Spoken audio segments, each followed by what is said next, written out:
বন্ধুরা, আমি আজকে একটা দেখাতে চলেছি এমন একটা গাছ যার নাম হচ্ছে অ্যাডিডিয়াম। আর এই অ্যাডিডিয়ামটাকে দেখো। কেউ কি বলতে পারবে অ্যাডিডিয়ামটার এখানে এটা কি করা আছে?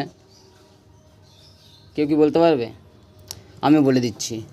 আসলে এই গাছটার এইখান থেকে এটা কাটিংটা যেটা ছিল, এই কাটিংটা এখানে কিন্তু পচে যাচ্ছিলো, যার জন্য আমি এখানে কিছুটা ডাল কেটে নিয়েছি আর এখানে ফাঙ্গিসাইড মেরে আর রুটস হরমোন দিয়ে এখানে কিন্তু একটা নতুন গাছ যেহেতু বানাবো, তার জন্য এখান থেকে কিন্তু রুটস বানানোর জন্য এখানে রুটস হরমোন দিয়ে এখানে রেখে দিয়েছি। আর ভিতরে কিন্তু কোকো পাউডারও দেওয়া আছে আর কোকোপিটও দেওয়া আছে, দেখো দেখতে পাচ্ছ। আর ফাঙ্গিসাইড দেওয়া আছে যাতে এতে পোকামাকড় না লেগে যায়।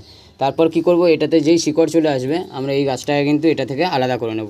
যেহেতু এখন আমরা আলাদা করতে পারবো না, আলাদা করা যায় কিন্তু যেহেতু আমরা শিকড় পাবো না, তার জন্য কিন্তু আমাদের এই প্রক্রিয়াটা ইউজ করেছি। তো দেখতেই পাচ্ছ এরমভাবে কিন্তু অ্যাডিডিয়াম গাছের নিউ চারা কিন্তু সিপলিং যেগুলো বানানো হয় সেগুলো বানানো হয়। দেখতে পাচ্ছ তো, দেখো।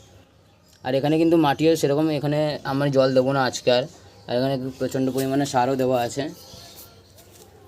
তার জন্য আমি কিন্তু আর কোনো কিছুই ইউজ করব না।